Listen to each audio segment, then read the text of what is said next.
família, tudo bem? De Santiago na área com mais um Sem Corte. Tudo é dito do jeito que é.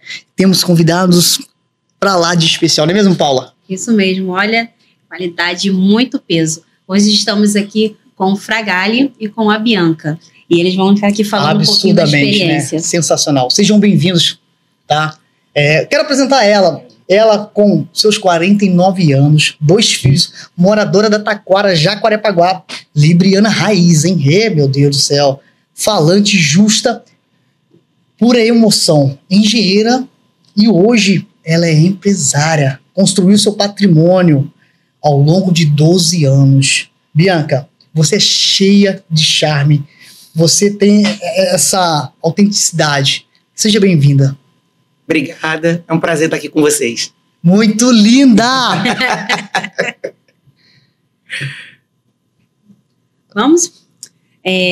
Fragale, a gente está aqui com você, conhecemos aqui há pouquíssimo tempo, mas sabemos que você tem uma vasta experiência com redação na UERJ. Então, a gente quer que você fale um pouquinho de você, da sua experiência no mercado de ensino, o que você acha da mudança, se mudou alguma coisa, se tem coisas que devem mudar ou continuar. Mas fala um pouquinho de você aí para a gente te conhecer. Claro. Bom, primeiro um prazer estar aqui rodeado de vocês, né? Pessoas bem simples, leves e simpáticas, né? Isso é muito importante. E, assim, eu já trabalho há muitos anos, né, com educação, enfim, eu digo que eu sou meio jurássico, inclusive em diversas bancas de vestibulares. E a questão que é muito interessante trabalhar com redação, porque eu tenho um processo que há uma mudança ao longo da minha trajetória. A minha formação é em graduação em letras, né? Eu fiz português e inglês. E comecei dando aula de inglês, né? Eu comecei dando aula de inglês por muitos anos, trabalhei em todos os cursos, não vou falar os nomes aqui, porque só vocês me paguem que aí eu falo.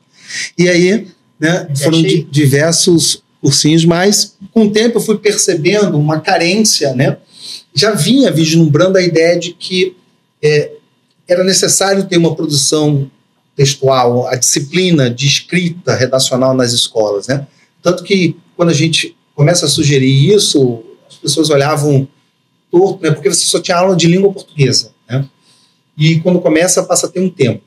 O que fez com que bombasse, né, desse esse engrandecimento e importância e relevância para as redações foi quando surge o Enem, né?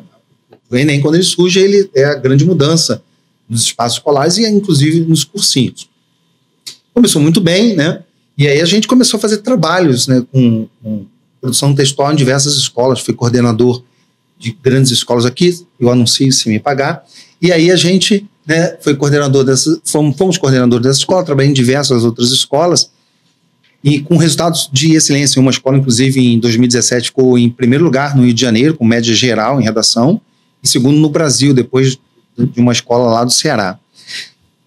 Bom, e aí eu comecei a diminuir, abandonar o curso de inglês, né, vislumbrando mais sucesso e até porque estava sendo prazeroso trabalhar com redação, porque eu fui trabalhando dentro da minha graduação, né, essa questão das práticas sociais de leitura, e depois eu fui para pós e para literatura infanto-juvenil, fiz diversos trabalhos de pesquisas, e depois uma pós em práticas sociais de leitura e escrita, né. Aí fiz algumas pesquisas mostrando que esse aluno tinha uma extrema dificuldade de escrever, né. E a gente curte muito esse trabalho, né, da escrita, porque a gente pensa que a escrever é um processo que está antes do próprio ato, né, que é fazer com que esse indivíduo tenha uma consciência crítica, né, uma questão de formação. O Enem é muito bom, mas eu acho que ele já está na hora de fazer uma mudança, já vem querendo fazer essa mudança. Acho que deve reformular? Sim, por quê? Porque aí eu vou entrar agora, por exemplo, como a UERJ, né? A UERJ, ela sempre propôs um tema redacional, antes não era abordado a partir de obras literárias, né, mas sempre eram temas críticos. A partir do momento que ela passa a adotar uma obra literária, embora isso crie um distanciamento daqueles alunos e alunos, a gente tem que entender que no Brasil a escola pública está sempre com dificuldades, né, de prestar um vestibular de excelência, a gente sabe disso, a gente reconhece, mas isso não é um problema da universidade, isso é um problema em nível de Estado, né? Ou seja, a universidade tem que fazer o seu papel e fazer o critério que ela estabelece do seu vestibular, né? O Estado é que tem que incentivar uma infraestrutura melhor de trabalho, uma melhor Não é bem qualificação assim, dos professores. né? Hoje, o cenário que a gente vive hoje, isso afeta muito o ensino, né? E aí, eu gosto muito da proposta da UERJ porque ela permite essa liberdade de escrita, né, com um teor mais, com mais autonomia, com mais autoria, que é o meu trabalho, né, e o Enem já está caindo para essa perspectiva. É muito provável que esse ano isso aconteça. E eu gosto muito de provocar. Eu sempre falo isso. Eu trabalhei há muitos anos numa universidade, eu fui professor do curso de Direito, né, durante 8 anos na Escola de Magistratura, e lá, né, eu já fazia o trabalho de questionar, né, porque uma coisa é opinião, outra coisa é fato, né? Então existe uma diferença entre juízo de valor e juízo de fato. Você pode olhar para um carro e falar que ele é vermelho, ok, é fato, se ele for vermelho, isso aí é um juízo de fato, mas se você diz, eu não gosto desse carro, ok, isso é um juízo de valor, não há nenhum problema, né? Então, nessa caminhada, né, essa questão da produção da escrita é a construção de algo que você precisa refletir com consistência, né? Até onde eu quero chegar com a minha ideia. Mas vou abrir aqui para a nossa amiga Bianca falar. Tem muita coisa para ser dita e eu não quero ser monopolista sendo. Muita Bianca, coisa, muito conhecimento. Você como libriana raiz, essas características, eu quero saber o que mudou depois que você já começou. Você saiu da engenharia para a redação. O que mudou na sua vida? Eu, na verdade, tive alguns percalços pessoais ao longo do caminho, né? Eu comecei na faculdade de engenharia, na UF, lá em Niterói, uma faculdade federal, e por questões pessoais acabei trancando a faculdade e, em um determinado momento, de engenharia eu fui para matemática, de matemática para pedagogia, passei por algumas faculdades e, num determinado momento da minha vida, eu precisei entender o que eu queria de fato, né? Aquela coisa de vem para cá, vai para lá, faz uma coisa, faz outra, e na verdade eu achava que ficava um buraco ali, né? O que eu queria, o que a Bianca quer. E eu sou uma pessoa extremamente determinada, sempre fui, nunca tive medo de correr atrás de nada, sempre fui muito independente, isso é meu desde pequena, e no meio desse caminho eu resolvi falar assim, bom, eu vou dar aula particular. Do nada. Falei, do nada mais ou menos, porque assim, eu já gostava muito da engenharia, gostava de lidar com pessoas, gostava da área de matemática, que caía nessa questão de aulas, né, de você lecionar, e aí eu falei, eu vou dar aula particular, vou ver no que isso vai dar. E aí o meu filho mais velho, ele tinha lá os seus 10, 11 anos, Eduardo tá com 18, tem mais ou menos isso, tá com 28, desculpa, tem 18 anos aproximadamente. E aí eu falei, bom, vou dar aula, mas eu vou dar aula onde? Não quero dar aula em escola. Não me vejo de verdade com paciência, comecei em corte, né? Não tenho paciência de pegar 40 adolescentes, botar dentro de uma turma que eu acho que eu mato um e vou presa. Então, assim, por conta disso, falei, aula particular, porque aí eu mato um só, né? Eu fico ali, né, negociando como é que pode fazer, mas enfim. E aí, dentro do próprio hall de amigos do meu filho, comecei a divulgar isso. E aí comecei a dar aula para um, para outro. E eu dava aula em casa, na Barra da Tijuca, que era onde ele estudava. Estudava num colégio da Barra, que eu também não vou dizer o nome.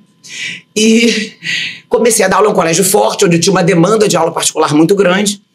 E aí dava aula para um, dava aula para outro, e aquilo começou a crescer. Porque eu tinha conhecimento da coisa, eu tenho muito jeito em lidar com pessoas. E aí eu brinco, eu mordo e assopro, né? E ali apertava, daqui a pouco afrouxava um pouquinho e brincava um pouco. Então a Bianca era a tia legal, né? Que dava esporro em todo mundo, mas aquela coisa, né? Sofrimento, todo mundo gosta, né? Parece que é todo mulher de malandro, né? Gosta de sofrer. E aí o resultado aparecia e começava uma mãe a procurar, outra a procurar, daqui e dali. E aí eu descobri que não dava mais para eu dar aula particular em casa. Porque o trânsito da Barra da Tijuca sempre foi um caos, hoje pior ainda. E aí eu não conseguia me deslocar. No dia que a barra dava um nó, eu marcava sempre com intervalo de meia hora, de uma aula para outra, mas se a barra tivesse um nó, eu não chegava em meia hora. Então, às vezes, numa véspera de prova, eu deixava um aluno na mão, me dava problema, e aí eu falei, gente, olha, parou tudo. Eu vou me fixar num lugar, eu preciso repensar, quem tem que ficar fixa sou eu, e eles precisam vir até mim de alguma forma. E aí eu aluguei. Você virou o jogo, na verdade. Eu virei o jogo. E aí eu consultei todos os alunos que já eram meus, a gente chama de aluno fixo, porque eram alunos que tinham horários semanais, que tinham uma carga horária que eu tinha que cumprir. Eu conseguia montar uma programação. E aí, todo mundo de acordo, todo mundo de acordo. E aí aluguei uma sala num lugar que era mais ou menos viável para todos, perto da escola. Estratégico. Sim. E aí era um escritóriozinho, uma salinha que dava para eu simplesmente, uma estante, dava para eu botar uma mesa, 2 cadeiras e olha lá. E ali eu fiquei, e aí começou a dar certo, né? Porque os horários eram cumpridos, eu não saía dali, eu me trancava ali e eles entravam no horário deles como se fosse um horário de escola, de curso de inglês, então eles conseguem se programar. 1 a 1, sim, eu sozinha. Para atender a 10, 15 é muito mais complicado. E aí me fixei ali, e ali começou o que é Incrivelmente hoje, que a gente fala mais na frente, né? Que não tinha nome de Incrivelmente, era uma sala onde a Bianca ficava para atender a demanda dela de alunos. Inicialmente começou dessa forma. Dessa forma. Mas Sim. como que você surgiu assim o nome Incrivelmente? Então, o nome Incrivelmente quem deu foi meu filho mais velho, né? Não tinha nome, era Bianca, e aí isso começou a surgir demanda de Bianca. Você não conhece um professor de inglês? Você não conhece um professor de português? Um de geografia? Um de sei lá o quê? De qualquer matéria. E eu não tinha esses professores, né? A ideia era eu dar aula, porque eu dou aula de matemática, física e química. Meu Deus. Ele é um gênio. E a ideia era eu dar aula. E começou a surgir demanda de outras coisas. Você criou um método, né? Criei um método, né? Eu tenho um método próprio que eu acredito, né? Que eu valorizo. Não tem aquela coisa padrão, eu não sei dar aula padrão, eu não tenho material padrão para todos os alunos, a minha aula é feita na hora, né? De acordo com o aluno, de acordo com o desenvolvimento dele, com a maneira dele de aprender. Não, por aqui eu tô vendo que não vai dar certo, eu mudo o método na hora. O estudo do aluno primeiro, é isso né? aí, Uma leitura. é isso aí, é um atendimento personalizado. Eu também fiquei sabendo que o Fragali tem um método, né? Que método é esse, Fragali? Então, é interessante ouvir a Bianca, porque a minha história é um pouco parecida. Eu comecei em curso de inglês, depois fui para as escolas. Como eu falei, fui coordenador, pelo menos em 3 escolas, né? Coordenador geral de português de redação. E depois comecei a dar aula particular. E eu me deslocava pela cidade do Rio, né? Eu ia para Barra, Leblon, Botafogo, Copacabana, Tijuca. E começou a acontecer o que a Bianca realmente falou.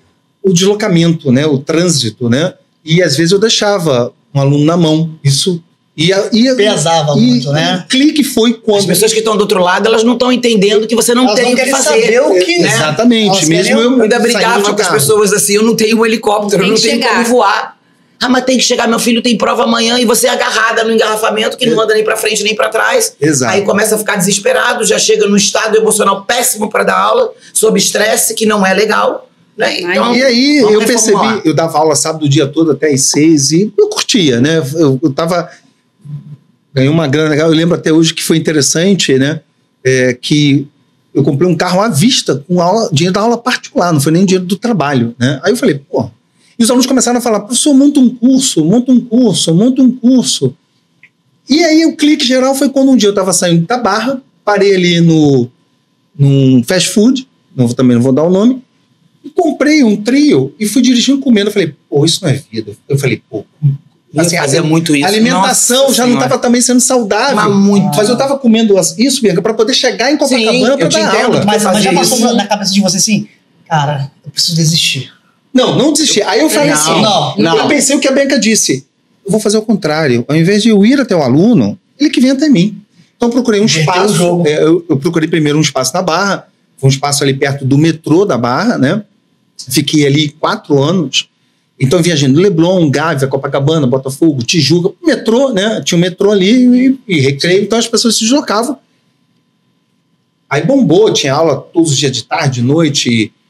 sábado de manhã, 2 turmas, né? Porque eu trabalhava com grupos de 10 alunos, a sala comportava 10 alunos confortavelmente, né? E isso foi muito positivo para mim.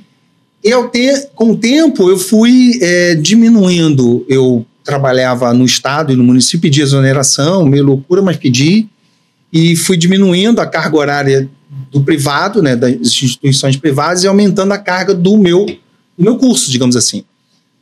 Porque eu acho que a gente, quando vai ter um projeto, a gente não pode ir logo de cabeça, a gente precisa ter o solo fértil, sim, né? Mas então, quando você abre um curso, assim, um projeto, né?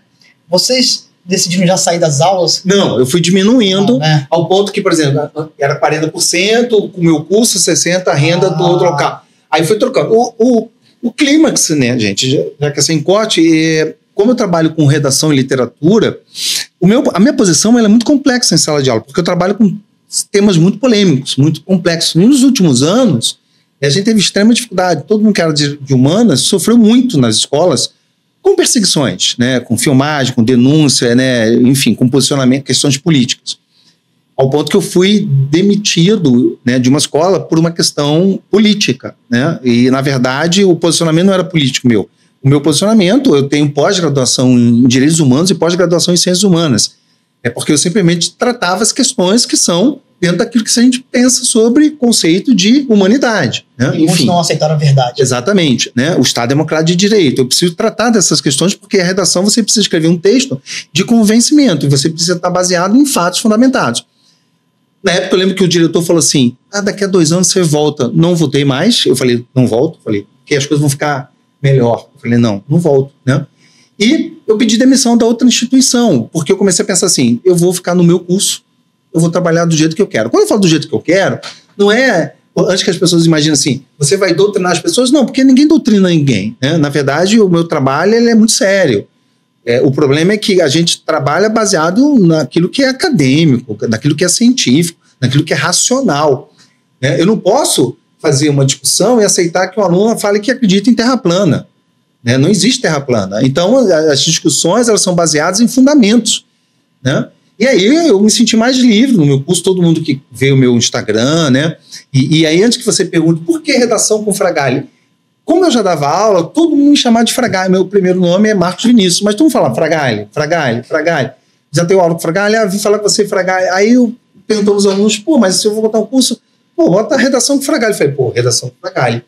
Tanto que se acontece uma coisa, sem o nome eu não sou ninguém. A redação com Fragale. Tem gente que fala, não é legal botar o nome, a logomarca, o nome com Fragale, mas o Fragale é a minha marca. Eu até registrei, né? Porque eu sei que tem a família Fragale, alguém pode...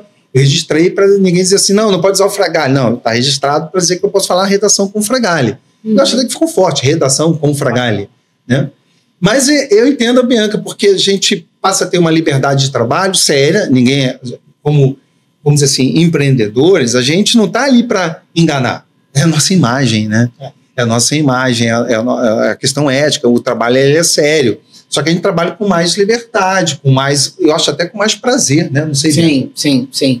É porque a partir do momento que você não vive sob estresse, né? Essa coisa do trânsito, de você ver sob adrenalina o tempo todo, vou chegar, não vou chegar, vai dar tempo, não vai, vou almoçar, não vou. É sempre um estresse, gera uma adrenalina que não é saudável, né? A cobrança das escolas, do pai. Se é uma adrenalina de um dia... Ok, todo mundo passa por isso na vida, né? Um dia mais estressante, um dia atípico, mas isso constantemente é ruim para a saúde mental, é ruim para o teu emocional, isso é péssimo viver assim.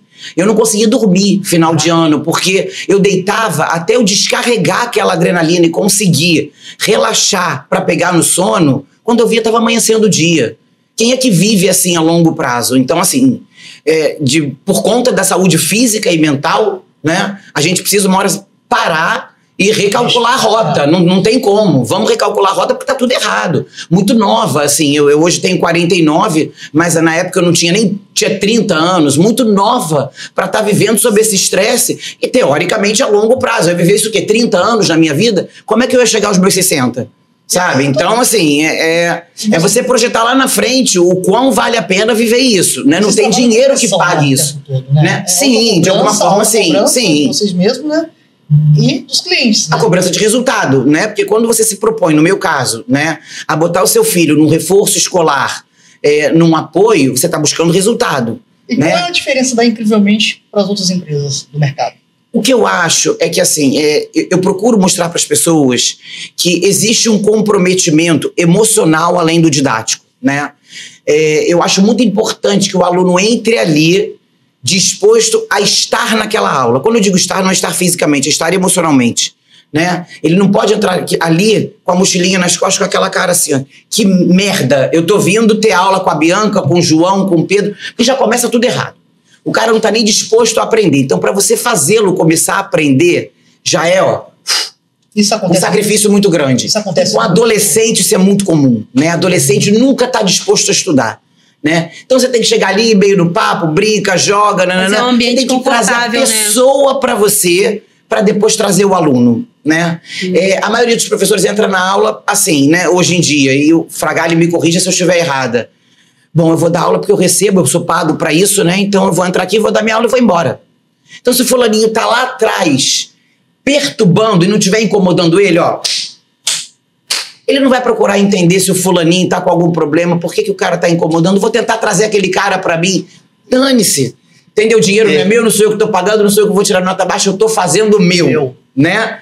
E eu acho que não é por aí, né? Eu posso chegar ali e dizer assim, olha, o pai tá me pagando R$200 uma hora de aula, eu vou receber do mesmo jeito, entendeu? Quando acabar essa aula, os R$200 vão estar na minha conta. Mas será que eu me comprometi a entregar um resultado de fato? E não é o resultado da nota, às vezes o resultado da nota nem aparece, a gente não faz mágica, né? Às vezes ele está no momento de prova, na hora da prova, num momento ruim, esqueceu, é um aluno com TDAH, é um aluno que está com problemas emocionais, que tem distúrbio para fazer prova, isso a gente vai descobrindo ao longo do tempo. Mas é uma questão do aluno estar ali no momento que você está ensinando. Você tem que trazer primeiro a pessoa para depois conseguir passar um conteúdo didático, ou seja, qual for. O emocional conta muito. E eu, como você falou mesmo no início, muita emoção, eu preciso que o aluno esteja ali comigo. Eu atendo, 27 de setembro. Você é canceriano. Eu atendo o pai que me fala da vida pessoal 11 horas da noite. Pra me contar que, porque hoje aqui em casa teve um quebra-pau com meu marido, o que eu tenho com isso? Mas eu escuto, na verdade, o professor eu participo da vida pessoal dele, sim, muito. Isso acaba aproximando, né? Porque e aí você passa credibilidade. A partir do momento que a pessoa confia em você, e quando eu digo em você, é no seu trabalho / você, né? É no trabalho / pessoa. Você consegue conquistar um espaço muito maior. E essa é a diferença. Eu acho que é isso. Eu estou em sintonia com a Bianca. Eu sempre pensei o seguinte: você não é só professor de química, de física, de biologia, de literatura, de língua portuguesa. Eu acho que isso é o grande problema. Por exemplo, depois dos últimos anos, as pessoas, não, eu vou ali para dar conteúdo, não é para falar sobre questões sociais, etc. Não, professor, né? Ele é um cara que precisa ter uma perspectiva ampla de mundo e entender a humanidade desse aluno. Eu tenho algumas histórias, por exemplo, eu lembro uma vez quando eu dava aula no Estado, e aí quando a gente entra por último, né, te dão a pior turma. E era lá em Caxias, né, uma escola, e me deram a pior turma dizendo que era uma turma dificílima, né, uma turma difícil, cara.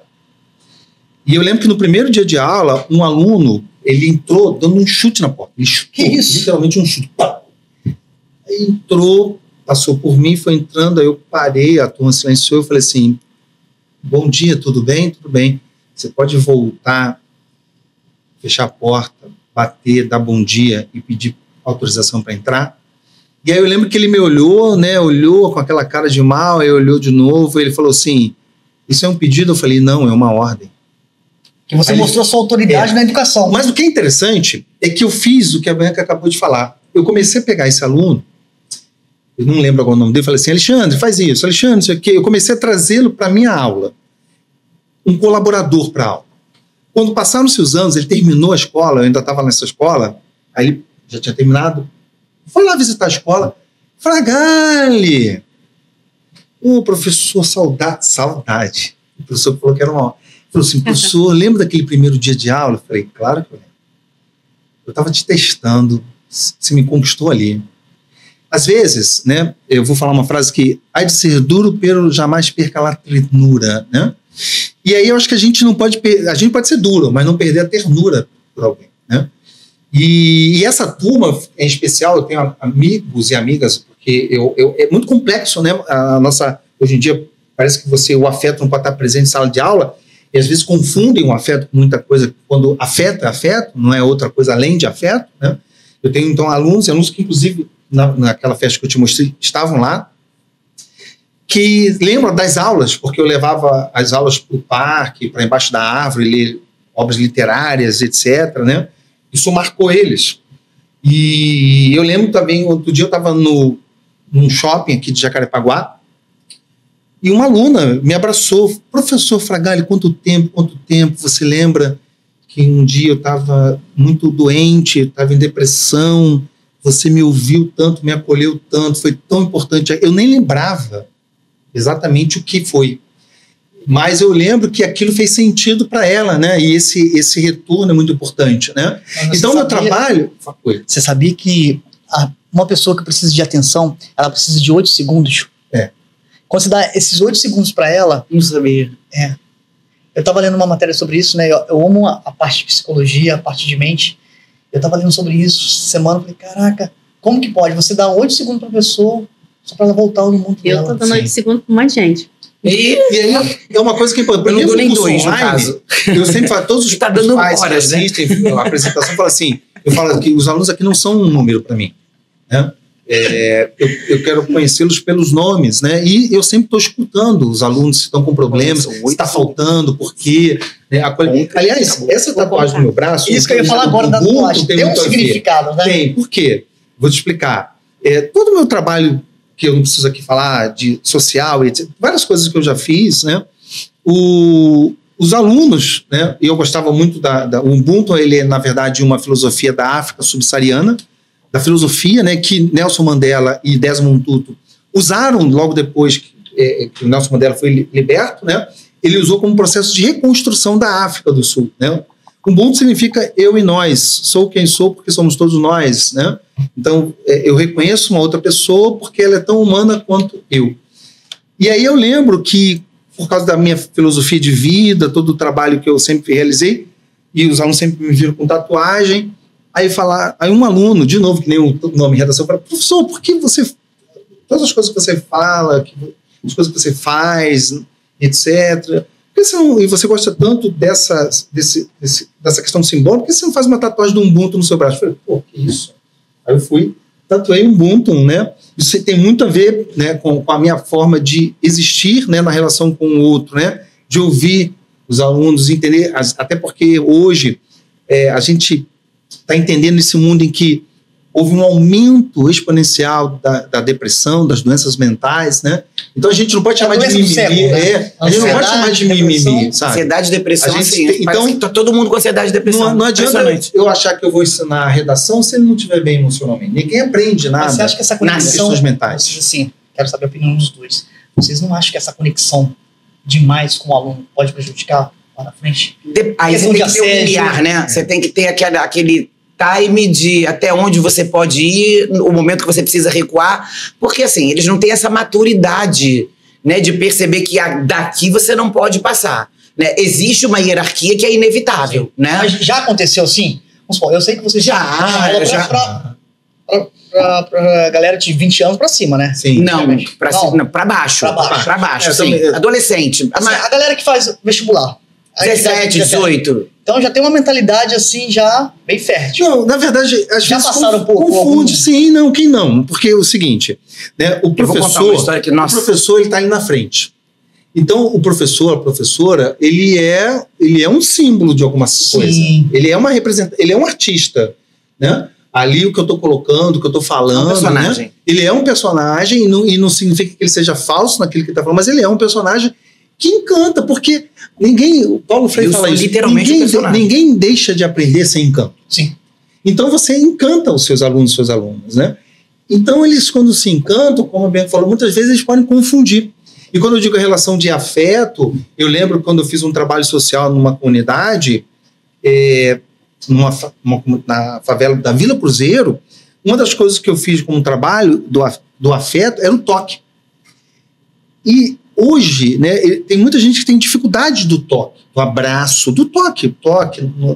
E muitas vezes eles confundem esse toque, e eu entendo, né, em circunstâncias, por questões sexuais. O toque, o afeto é uma coisa, a questão sexual é outra. O afeto é uma coisa. Meu sobrenome é Fragali, italiano, né? Então, eu sentava no colo do meu pai, beijava no rosto do meu pai, a gente se beijava, conversava. O italiano é muito e fora minha ascendência também é um nordestino, então eu sou de abraçar, por exemplo, quando teve a pandemia eu sofri, porque a gente não podia ver as pessoas, tocar nas pessoas, beijar no rosto, abraçar, é muito complexo, sério, eu fiquei muito mal. Então, e eu sinto hoje que nessa loucura, né, dessa relação de distanciamento, tem um conflito ali, né? Que hoje o professor não pode. Eu entendo que existem colegas que cometem erros, né, Bianca? Mas não pode perder o encanto, o afeto. E aí alguns alunos talvez errem, ou confundem, porque falta afeto onde eles vivem. E aí eles confundem esse nosso afeto. São umas coisas assim que acontecem muito comigo, né? Porque assim, eu tenho esse estilo de Barbie, né? Com certeza. Aí eu chego com o cabelo de outra cor, com a unha com esmalte diferente, cílio feito. E aí, quando você faz seu cílio? E essa unha você botou onde? Qual é a cor desse esmalte? Ah, não sei. Ah, mas procura saber. Às vezes o esmalte tá na bolsa. E aqui o esmalte? E mas posso passar na minha... E eu paro a aula pra ela passar o esmalte na outra. Paro pra ver. Ah, em mim não ficou bom, não. Ah, ficou sim. Você acha que minha unha tem que ser mais comprida? A aula já foi embora, né? E aí, mas assim, eu perco 5 minutos pra ganhar meia hora. Isso. Entendeu? Eu perdi 5 minutos falando do esmalte, daí eu quero que interessava pra ela no momento. Tá, agora chega. Aí eu com o meu jeito, né? Chega, acabou o esmalte, a gente não tá aqui pra ver esmalte, nem ver cílio, nem ver unha. Tchau, vambora. Pronto, perdi 5 minutos, ganhei 40. Porque assim, às vezes você não perde os 5 e não ganha a aula inteira, você perde a aula inteira. Senão a aula também fica fechada. Ô, Bianca, eu tô com vontade de comer pizza. Vou entrar no iFood e vou pedir uma pizza. McDonald's, pizza, bolo, direto.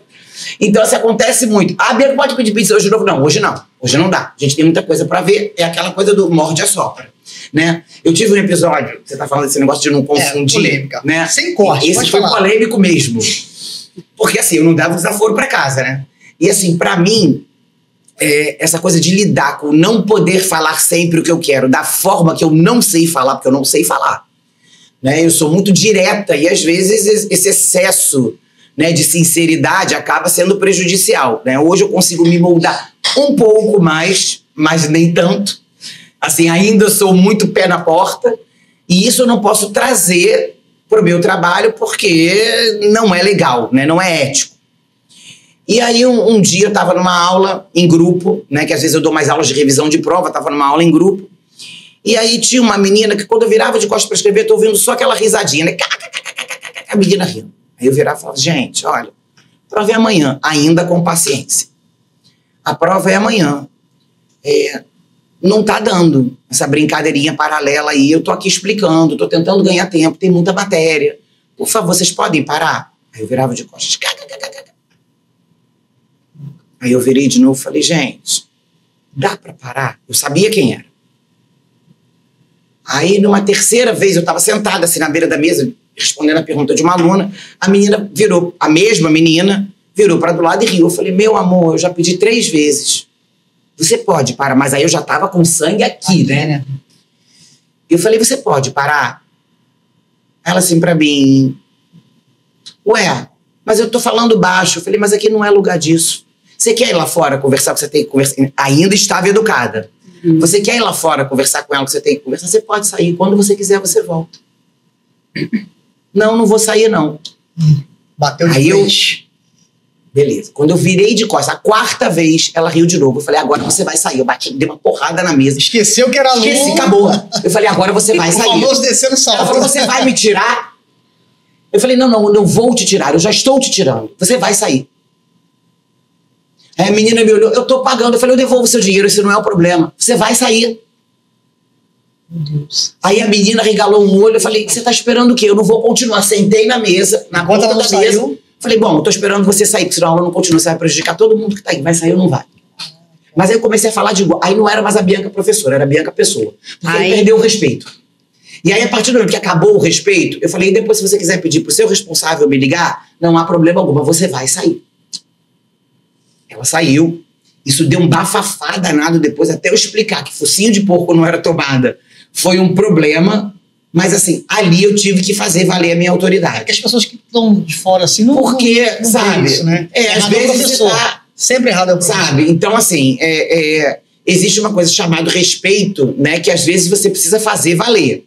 E às vezes não de uma forma, às vezes você consegue isso de uma forma branda, de uma forma educada, às vezes não.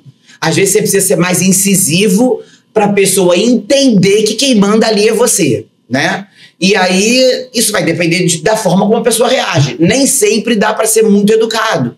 Não é ser grosseiro, não é faltar respeito. Mas às vezes você precisa ser um pouco mais firme para que a pessoa entenda quem manda, é aquela história, né? De quem manda, quem pode, obedece quem tem juízo, né? Então, às vezes, você precisa usar da tua Sim. autoridade. Carteirada, né? Sim, não tem jeito.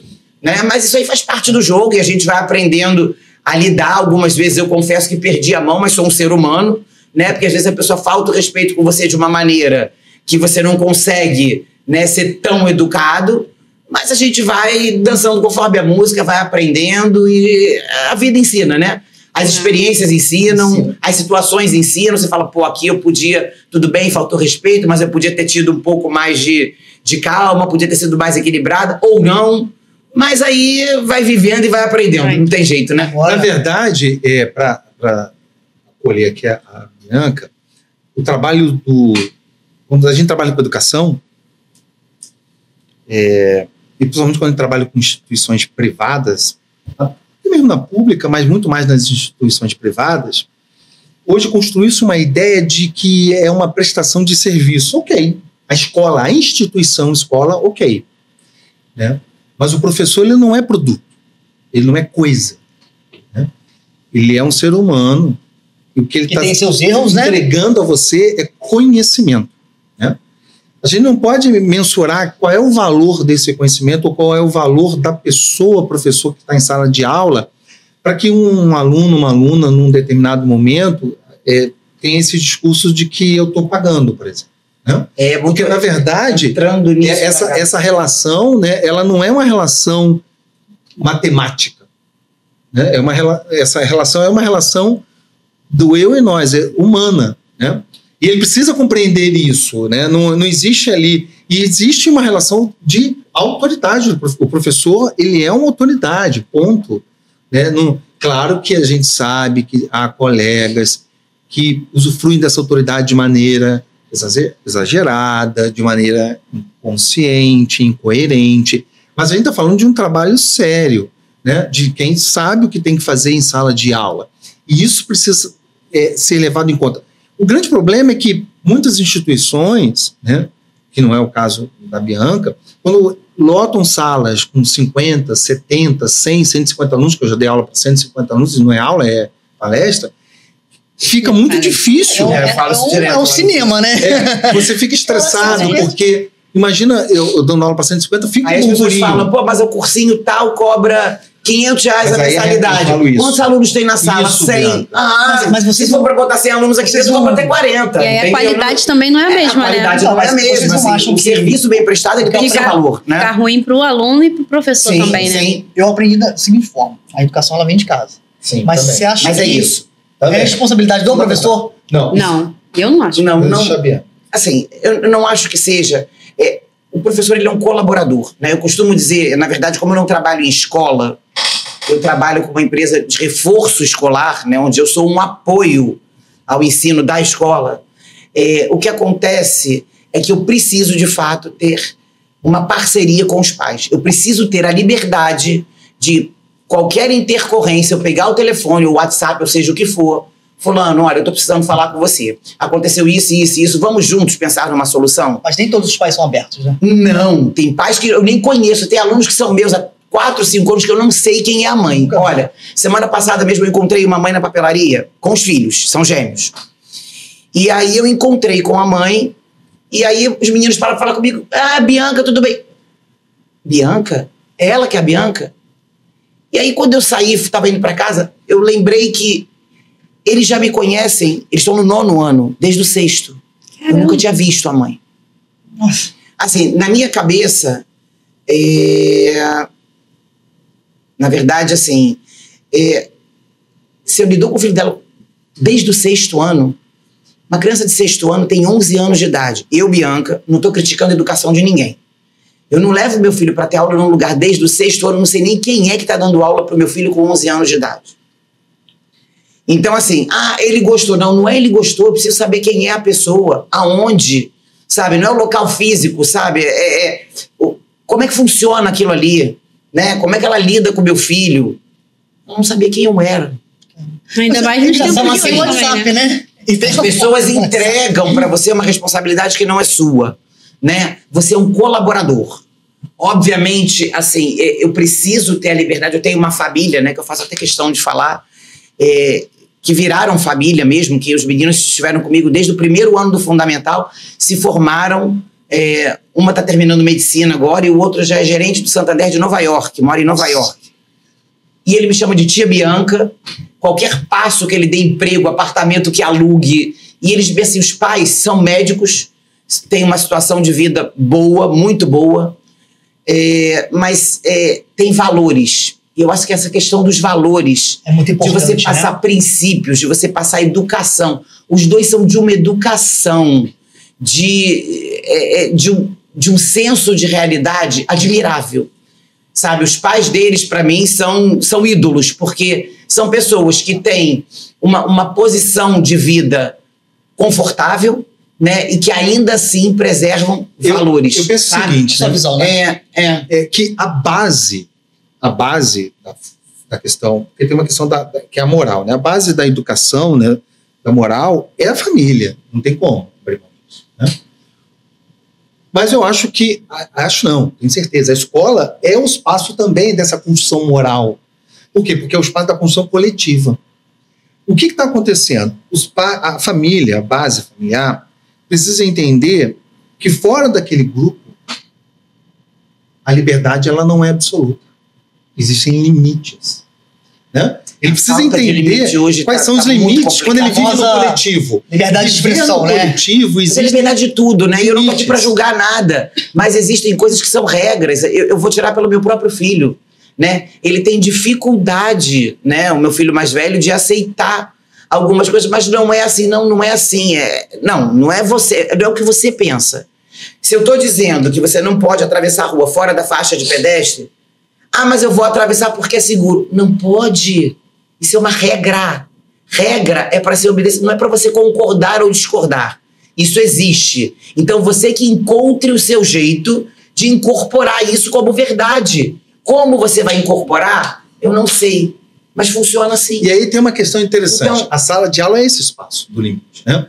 E que às vezes o professor vai estabelecer os seus limites daquela relação com os alunos. Tem um professor que gosta de brincar, de ser mais afetivo, tem um professor mais sério, e está tudo bem, desde que todos eles estejam fazendo um trabalho adequado, sério, com os alunos e as alunas. Agora, esse limite quem determina é a instituição, a escola e o professor em sala de aula. É uma hierarquia ali, isso é muito importante, né? E aí eu acho, aí no meu caso, como eu sou de humanas, né, a gente acaba se apropriando, por exemplo, as próprias obras literárias e os temas que nós sempre estamos trabalhando. Eu tenho muito assim a questão de que é possível, pela leitura, trazer uma certa consciência moral, um certo senso de justiça. Existem diversas obras, né, literárias que levam o aluno, a pessoa a ler e criticar. A gente está num mundo extremamente globalizado, em que as redes sociais estão dominando, leituras são curtas, a velocidade, sociedade do alto impacto, né, enfim, do textos curtos, tudo rápido aqui agora, o fast food da vida, né, a sociedade, modernidade líquida, que tudo... Né, a sociedade está presa à tecnologia, né? E aí, mas a leitura é aquele momento... O acesso à informação é muito fácil, né?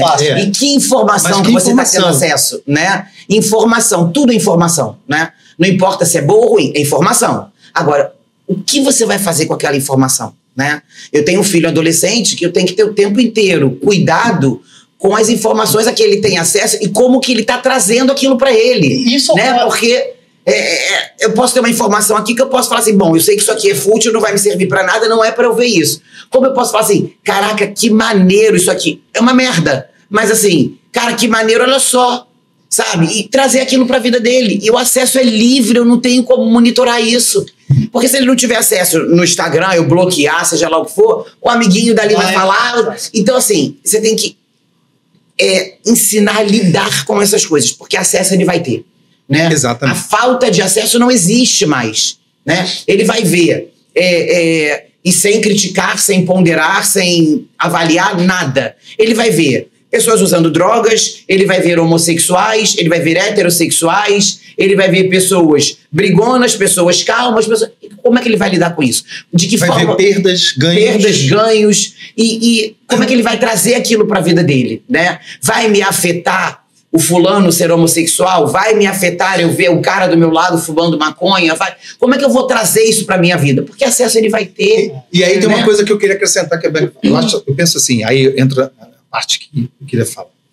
É importante, esse é o espaço da escola, que ela esteja sem corte. Então, quando você vai levar, por exemplo, essa discussão polêmica, né, que os pais ficam incomodados, ai, não, a educação é a família que ensina, educação sexual, né? Ok, mas vou só lembrar uma coisa, 70% das mulheres no Brasil, a cada 100 mulheres, 70% são mortas dentro do lar.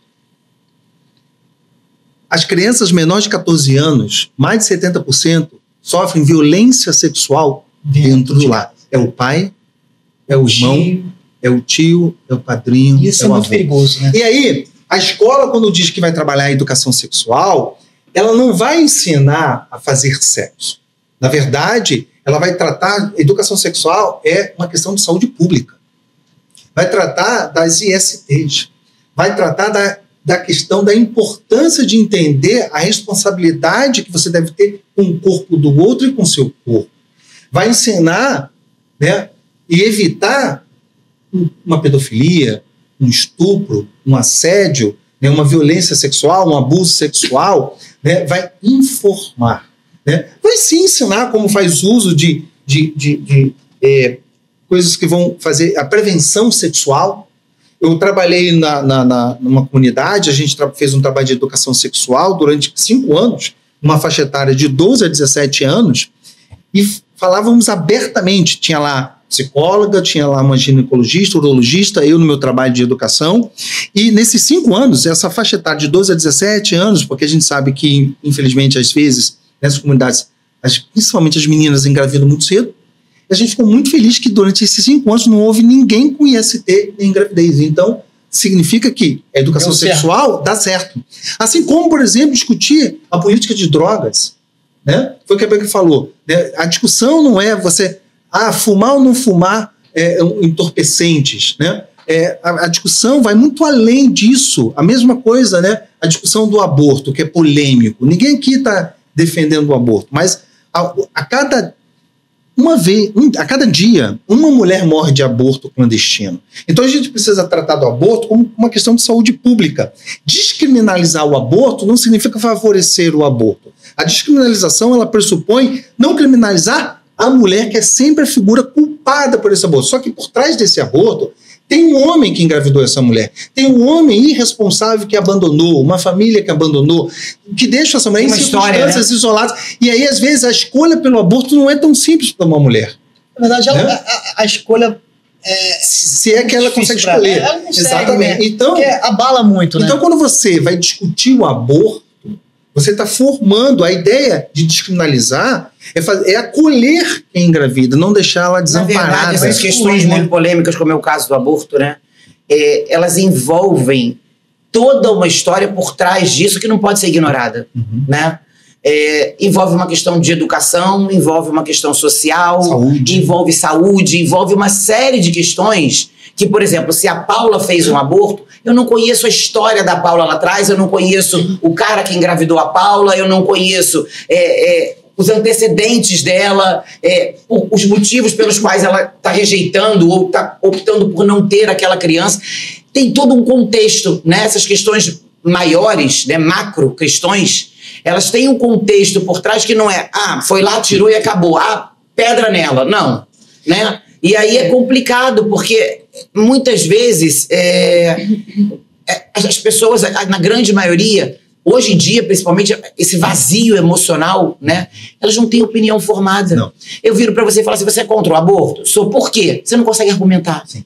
E aí cai na questão da redação, né? A importância da redação argumentativa, né? O Enem, a redação do Enem, me corrija se eu estiver errada, ela é uma receita de bolo hoje. Você decora argumentos que você nem concorda. Na verdade, foi você usa palavras-chave, né? Para construir... criam algo... Para construir um texto perfeito. É um modelo. Se você me ensinar, eu, Bianca, não preciso ter poder argumentativo nenhum, eu vou fazer aquele texto.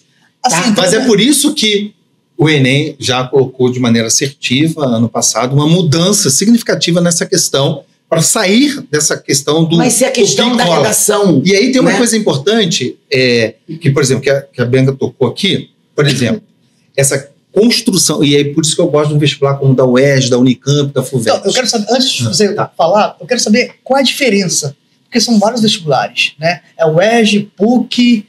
PUC é particular, né? Na verdade, o macro, dentro do Rio de Janeiro, nós temos a UERJ, que é um vestibular isolado, e o Enem, que engloba todas as faculdades federais do Rio de Janeiro. Quais então, são as diferenças deles, assim? Então, o Enem, ele tem uma proposta de englobar todas as faculdades federais nacionais, tá? Então, se eu quiser fazer o acesso, por exemplo, eu faço vestibular aqui, passo para Bahia, eu tenho pontuação, não entro para o Rio de Janeiro, eu tenho pontuação para entrar para Bahia, eu posso para Bahia.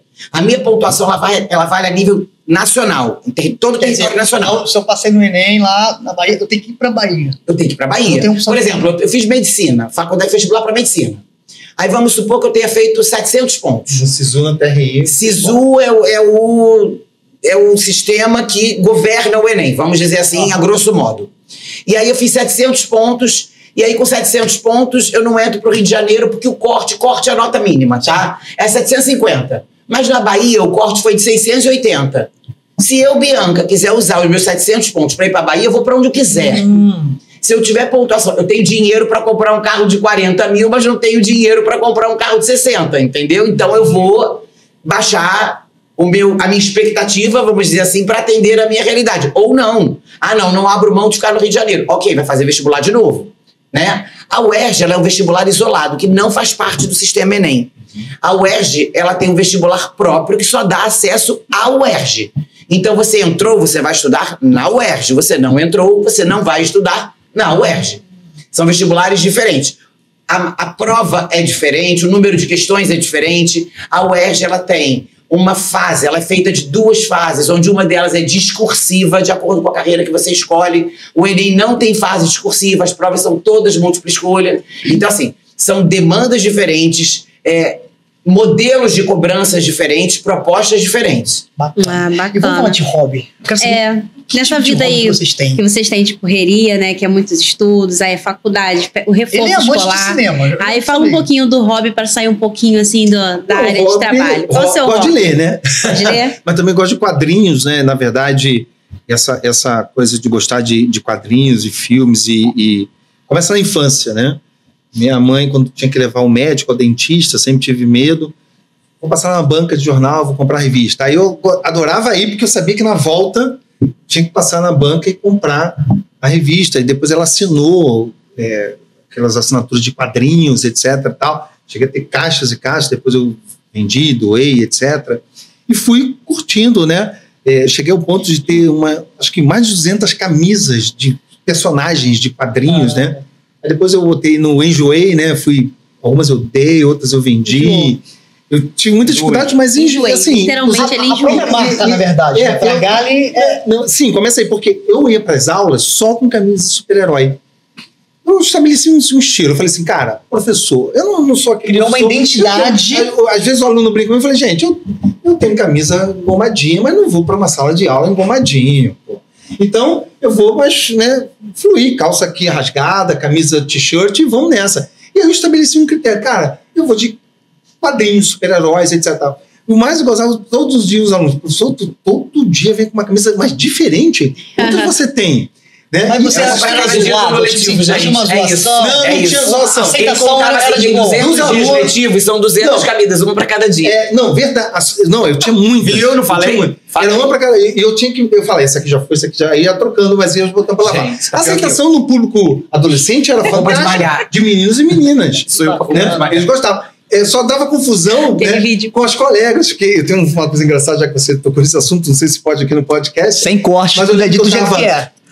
Era uma época que eu estava solteiro e aí as colegas do trabalho falaram, arruma uma namorada. Eu falei, gente, para com isso, por que você não me arruma uma namorada? Vamos arrumar uma namorada. Aí parece que tinham falado com 2 colegas lá, aí cheguei um dia lá com aquela outra camisa de super-herói, aí Fragali, até falei com fulana, mas ela falou, não, Fragali não deve ser um cara maduro, um cara sério. Por quê? Porque ele vive com camisa de super-herói. Chamou de criança na cara de pau, né? Gente, mas peraí, ela nem me conhece. Te julgou pelo rótulo. Julgou pelo rótulo, né? Esqueci que é um estilo. Julgou pela embalagem, tá vendo? Esqueci não sabia o que tinha ali dentro. É um estilo, exatamente. A gente sentou pra conversar. Eu sei que os melhores perfumes são os melhores frascos pequenos, né? Aí eu falei assim, Então eu sou um perfume, ó, porreta, porque o meu tamanho. E aí, assim, eu até zoei, pô, eu tenho camisa engomadinha, mas é um estilo Paulinho, que eu então, gostava. Paulinho. Ó, E além disso, eu comecei a colecionar Perfume top. figure action figures, Sim. né? Que é aqueles bonecos caríssimos, né? Você tem coleção, né? Eu tenho, um dia eu vou filmar para te mandar. Eu tenho assim, que eu lembro de presente, tá? Meu filho queria Tá brincar. pedindo. Caraca. Não pediu Brincar. Pai, posso falar, filho, isso não é brinquedo. Eu falei, isso não é brinquedo, isso é coleção do papai. Isso não é brinquedo, isso é coisa séria. Isso é coisa Achando que isso é séria. brinquedo? Não é. Né? Então, assim, eu sempre fui um Percebia, apaixonado por séries de super-heróis, filmes, Star Wars, tudo que você imaginar, né? E aí, quando eu montei o curso, eu sempre gostei muito do Demolidor, né? Do Batman. Mas aí eu falei, pô, Demolidor, demolir, derrubar, ele advogado, fazer justiça, eu vou ser o Demolidor da redação. Cara, antes de você contar, gente, Demolidor, tá? É anti-herói, na verdade. É um né? anti-herói, como Batman, como Da justiceiro. DC, e assim, Vai ter um filme, vai ter um filme agora, vai sair a série, né? Série, estreia. E Nossa, como eu tô que foi surgiu ansiosíssima. essa ideia de Fragalho parecido com o Não Demolidor? vejo a hora. Exatamente essa ideia. Brincaram com você? Sim, porque assim, Tira a barba. ideia de demolidar a redação, né? Demolir as redações de modelo, Essa parte que a demolir gente não as participa. cópias, né? É demolir as questões que são só por osmose. Então, o demolidor vai demolir os clichês, os estereótipos. E agora está fazendo sentido, né? Porque o Enem pressupõe uma mudança. Então, eu volto ao Demolidor antigo, que é o trabalho mais autônomo, mais autoral. Que E o bacana. Demolidor, ele foge o personagem, né? Eu até fiz uma pesquisa, se eu soubesse que você ia tocar nesse assunto. até dor de Tem barriga vários aditivos, né? Do que significa o Demolidor. Eu não vou saber de cabeça o que significa, né? Na sua essência, o Demolidor. Mas eu penso essa ideia, fazer justiça no sentido de fazer com que esse cara, né? Que escreva com mais liberdade, com mais justiça. E quando eu falo com mais justiça, por exemplo, pegar uma frase aqui muito básica e abrir aqui para a Bianca, quando eu faço uma discussão, bandido bom e bandido morto. Qual é o problema dessa frase? O problema está exatamente na ideia absoluta dela, bandido bom e bandido morto. Eu pergunto, mas por que bandido bom e bandido morto? Porque ele é bandido? Não. Porque ele é bandido, eu já sei. Mas a pergunta é, por que tem que ser morto? E aí, se a gente não entender... Por que ele é bandido? Por que ele tem que ser morto? Tem entrelinhas, aí, mil entrelinhas que eu coloco, que a estrutura do país, né, entra o racismo estruturado. Mas você acha que o racismo vem da própria pessoa? Não, vem de um sistema de Estado. A política de segurança pública é uma política para matar negros. Vou te explicar por quê. 80% da população em situação de rua, 80% da população em situação de rua de homens são negros. 70% da população de rua de mulheres são mulheres. 70, 80. Quando você vai para o sistema prisional, mais de 65% são negros. Quando você vai para uma comunidade, na favela, você também tem uma proporção enorme. A cada 10 jovens no Brasil que são mortos por policiais, 8 são negros. 8 são negros. Né? Então, quando você fala que bandido bom é bandido morto, primeiro precisa entender a causa e a origem da construção da ideia bandido. Né? De onde surge, né, desmembrar o bandido, a violência. Né? Porque, não, na verdade, você tem mais que pensar... além. É uma coisa até filosófica, né, que não tem muito a ver comigo. O que é um bandido para você? Sim. Porque o conceito, até o conceito da palavra bandido, você vai me dar um, ele vai me dar outro, eu vou dar outro. Para você, de repente, o bandido é o cara que faz assalta banco, é o cara que faz macro roubos, é o cara... Para mim, o bandido é o cara que pega uma moeda de 5 centavos aqui que não é dele. Sim. E aí a gente vai entrar numa discussão que é muito além. E aqui a gente começa no conceito, né, de bandido. Sim. E aqui a gente não está defendendo o crime. Sim. Não é sobre isso. Calma, gente. Não está defendendo, não. Entendeu Pelo amor de Deus. o seguinte, porque a violência é endêmica. Ou seja, ela está sempre presente na nossa sociedade. Então, na verdade, a gente precisa entender... Porque aquela criança que nasce... Ninguém vai dizer assim... Eu, quando for adulto, eu quero ser um pedófilo, um estuprador, um criminoso, um bandido, um traficante. Ninguém faz isso. Ninguém sonha com isso, né? Então, não é o sonho da vida de ninguém, né? Qual foi o caminho que levou essa pessoa, né, a chegar a ser bandido. Quando eu faço aquele percurso que eu trouxe dos dados estatísticos das pessoas negras, isso mostra que temos um racismo estruturado. Porque quando os negros foram libertos, eles só foram libertos o corpo, mas não foram libertos sobre a questão do mínimo existencial, das condições existenciais mínimas. Eles viveram largados nas ruas, né, com a Lei Áurea, né? Então, assim, eles não tinham as mínimas condições de vivência. Então, se a gente olha para o nosso país, né, as estruturas sociais, é só a gente fazer o seguinte, vamos fazer o seguinte, vai para uma escola de alto padrão socioeconômico no nosso país, dá uma olhada na sala de aula. Tem lá dentro? Dá uma olhada nos cursos de medicina, quantos negros se fazem presentes. E por que a maioria são de negros, né, nas ruas, no sistema prisional, nas comunidades? E aí, quando você fala que bandido bom é bandido morto, você está escolhendo cor em nível social. Né? Porque, às vezes, foi o que a Ben falou, os grandes bandidos estão nos condomínios, nas mansões, nas regiões. Sim. Da zona sul do Rio de Janeiro. Em cima, né? Né? E eu pergunto se o policial vai sair dando chute na porta da mansão que nem ele faz na favela. Então, quando se diz bandido bom, bandido morto, é muito reducionista. Não é defender bandido, mas é entender como é que a gente resolve a violência. Por quê? E aí é por isso que eu digo que o trabalho de redação é importante. É essa discussão, né, o que é a sua opinião? Né? Mas bandido tem que ser morto. Mas por que tem que ser morto? Assim, é o bandido que você quer terminar ou a violência que você quer terminar? Que é o padrão de redação que é o ERJ obedece. Né? Isso também não tem nada a ver. Você pode falar o que você quiser. Sim, né? Desde que você tenha fundamento plausível. Né? Tem que ser um argumento com fundamento, com base. Eu posso dizer assim, olha, isso aqui, a água é ruim. Sim. Tá bom. Para você, a água é maravilhosa. Mas eu acho a água ruim por isso, porque a água não tem gosto, porque a água não tem cor. Eu vou ter que defender meu argumento. Sim. Eu não posso dizer a água é ruim porque eu acho e acabou. Não. E esse poder de argumentação, eu acho que é a grande chave para a redação e eu acho que até para formadores de opinião. Uhum. A partir do momento que você precisa defender alguma coisa em prol do que quer que seja, você tem que argumentar, não é defender, eu acho e pronto. Acha por quê? É mais ou menos o seguinte, Bianca, uma vez eu estava numa reunião de amigos numa casa, e aí não sei qual foi o motivo que passou um casal de homossexuais na TV, estavam se beijando, beijo na boca. Uma amiga disse, eu não gosto disso, eu não permitiria isso na minha casa. Eu falei, mas eu não permitiria o quê? Ver dois homens se beijando, mas por quê? Porque não é normal? É porque não é normal. Porque não é normal. O que é normal? Um homem e uma mulher. Tá, e por que é normal um homem e uma mulher? Mas por quê? Mas na minha casa eu não deixaria dois homens se beijando. Aí eu comecei a perguntar pra ela, mas você deixaria um casal, homem e mulher, beijando na sua casa? Sim, mas por quê? Porque é normal. Vamos lá. O que é normal pra você? Vamos lembrar o seguinte, aí essa é uma questão importante, por exemplo, que nem a questão do carro vermelho. A questão da sexualidade, do sexo, é uma questão do mundo privado, íntimo, do indivíduo. E ponto final. Né? Então, ela não pode interferir no coletivo. Vamos pensar assim, a minha liberdade, né, ela tem um limite. Eu não posso falar assim, gente, eu gosto de andar pelado, eu vou andar pelado na rua. Não posso. Tá pelado. Por quê? Porque, na verdade, as regras sociais determinam que nesse mundo ocidental eu tenho que me vestir. Então eu não sou livre.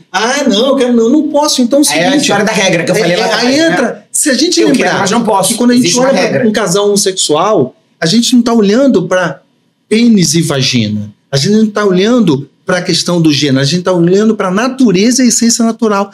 A natureza humana e a essência humana, que é o que tem a ver com aquilo que a gente chama de princípio da dignidade humana. Ou seja, eu não olho para Bianca e para Paula como mulheres antes. Eu olho para pessoas humanas. No momento que eu olho para pessoas humanas, não me interessa a sexualidade da pessoa.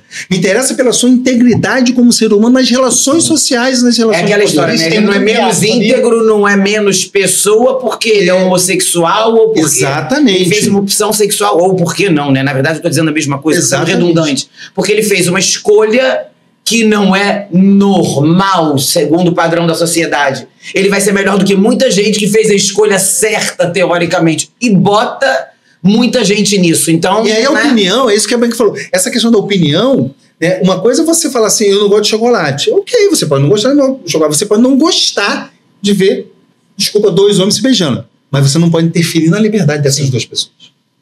É que eu não gosto de chocolate, ok. Mas isso mas eu não posso pedir você de comer o chocolate porque eu não gosto, né? Exatamente. Isso aí. Entende? Agora, eu fiquei sabendo que você está com vocês estão numa parceria, né, Paula? É. Que parceria? Como é que tá essa nasceu parceria aí? isso? Quero saber.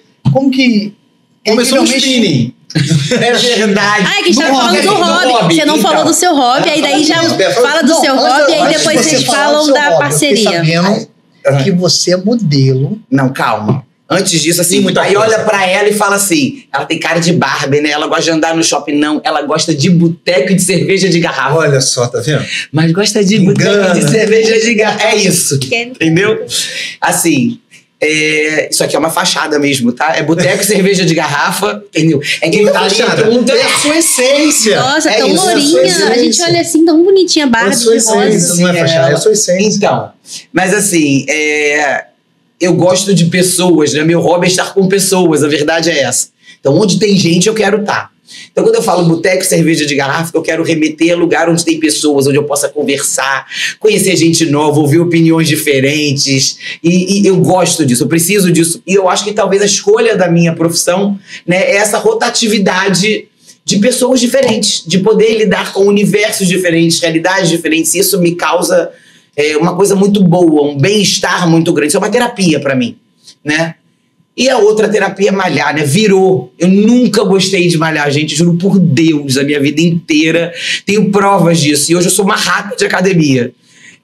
Não vivo, não fico sem. Ontem eu tava passando mal, morrendo. Fui pra academia, ó, desintegrada, com uma dor de barriga que não tinha fim. Tava eu lá, malhando. Depois eu quase morri.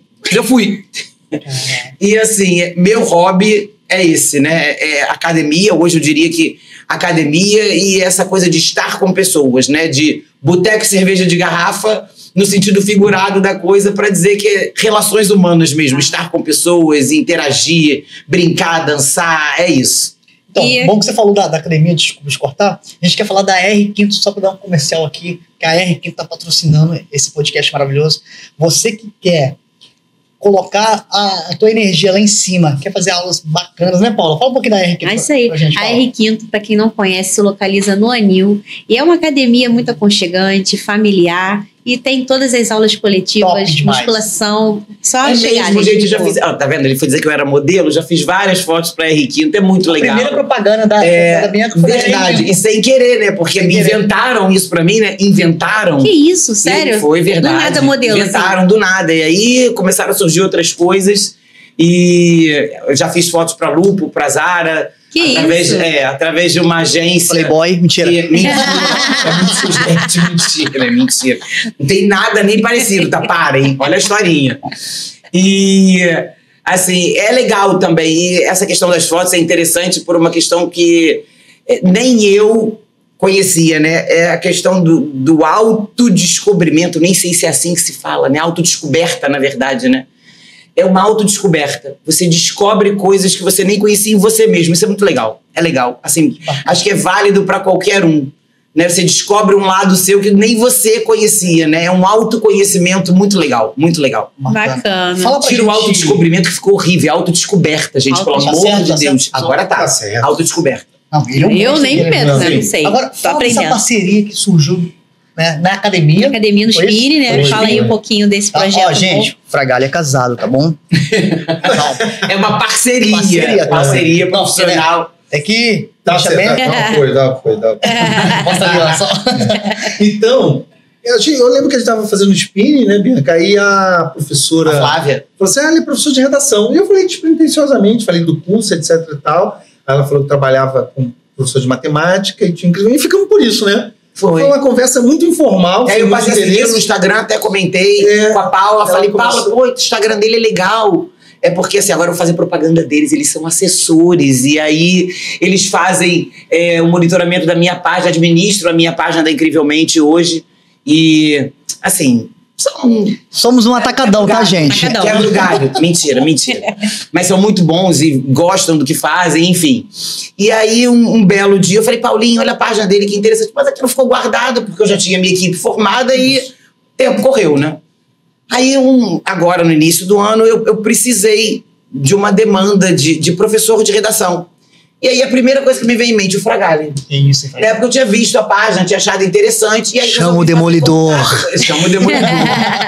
E aí resolvi fazer contato com ele. E aí foi daí que começou a ideia da parceria Incrivelmente /Fragali. E como que vai ser esse projeto? A gente pode falar aqui em Fala um primeira pouquinho mão? dele, Pode, né? claro. Então, na verdade, primeiro eu me senti honrado com esse convite da Bianca, né? Enfim, foi surpresa mesmo, né? E a ideia é trabalhar apenas com foco para a UERJ. Sim. Né? O espaço da Bianca é um espaço super acolhedor, muito aconchegante. E exatamente por ser assim, é também trabalhar com um certo nível de qualidade de atendimento praticamente personalizado. É uma turma pequena, né? No máximo aí não chega a 15 alunos, né? Para poder exatamente fazer com que esses alunos sintam-se VIP, né? Sintam-se importantes nesse processo de construção, né? O conteúdo que a gente pretende. A gente vai trabalhar com linguagens, que é o primeiro exame e o segundo exame, linguagens, né? E a redação. Lembrando que a UERJ indica obras literárias, né? Então a gente vai estar trazendo para dentro desse espaço uma discussão sobre as obras Na teoria, ele literárias. tem que ter conhecimento da obra, tem que ter lido a obra, e além de ter lido, ele tem que ter o entendimento daquilo, Isso. né? Porque a leitura por si só, ela não agrega em Já nada. saiu as obras? Né? Como que é? Já Sim, foram sim. indicadas, né? Quais são as No obras? primeiro exame você tem Amor, de Clarice Lispector. O segundo exame, você me pegou agora, não consigo lembrar. Né? O terceiro é de Pepetela, que é a prova para quem vai fazer o exame de língua portuguesa, né? A prova discursiva, e a prova de redação, que é Hamlet. Né? E o segundo exame eu ainda vou lembrar aqui, que não está me vindo na cabeça. É porque a gente foca primeiro no primeiro exame. Primeiro, Sim. né? Que é Amor, de Clarice. Quer dizer, o aluno ele precisa ler. Ler e saber interpretar, né? Porque assim, você lê por ler, aqueles livros que a gente lê no ensino médio, eu não sei se você passou por isso, acho que quase todos nós passamos, aqueles livros que você não entende meia palavra, você lê uma página inteira, se você entendeu 2 linhas foi muito, né? Tu lê, Mas assim, meu Deus. você começa a aprender qual é a ideia de se propor uma leitura dessa. É você entender que você não precisa entender todas as palavras de uma obra. Você precisa entender o contexto. Se você entender o contexto que aquilo quer te transmitir e aonde o autor quer chegar com aquilo, acabou. Você não precisa ler uma página inteira, você pode não ter entendido nada daquela página. Se você acabar o livro e souber contar o que aquele livro te propôs, o que ele quis te transmitir, tá ok. Agora, tá tudo bem. Né? É uma coisa muito importante, por exemplo, esse ano a UERJ ela trouxe obras bem densas, bem complexas, né? Por exemplo, Amor, de Clarice Lispector é uma obra curta, é um conto de 5 páginas, na verdade 10, né? E a importância de ler, né? Porque você constrói uma percepção dessa leitura, mas eu gostaria de dizer para todo mundo que vai fazer essa prova da UERJ que é importante que você seja acompanhado de um professor. E aí eu não estou falando só de mim. Qualquer professor que ele Se inscreva. desejo, né, de ser um professor de Incrivelmente literatura, com Fragali, ó. Se né, que inscreva. queira fazer é muito importante o acompanhamento, porque é uma complexidade linguística, literária, as nuances, as entrelinhas, né? Mas é um ponto lindo. Tem muita E aí coisa eu para vou se dizer que discutir. muitas vezes o aluno tem até uma capacidade interpretativa razoável, mas ele às vezes não tem maturidade Sim. para alcançar. E aí alguém tem que vir de fora para trazer para mostrar essa você. realidade. Exatamente, Amém. para te dar aquele insight de isso aqui você precisa entender, né? A mesma Você coisa sozinho Hamlet. não. A mesma coisa, Hamlet é uma novela, né? É uma peça de teatro. Então, se ele lê direto aquela peça, ele vai ficar perdido, porque primeiro que é uma peça escrita num formato de poesia, digamos assim, né? Isso torna mais complexa essa leitura e o entendimento. Você hoje dá um Google, você consegue ler qualquer resenha de Hamlet. Bom, você vai ler uma resenha, a pergunta é qual é a profundidade dessa resenha, qual é a fonte, a referência, e o quanto você vai aprender, porque o trabalho com a literatura, ele é necessário, né, a conversa com o livro, né? E essa conversa deve ser intermediada por um professor. discutir Hamlet, né? Na verdade, o que está por trás dessa peça, o que foi escrito ali. Então, ali você tem a grande pergunta da obra de Hamlet, por exemplo, é qual é o dilema ético. Né? Porque o Hamlet fala, né, de um personagem que encontra... Isso aqui todo mundo conhece, então não é spoiler. O fantasma do pai dizendo que foi assassinado pelo tio.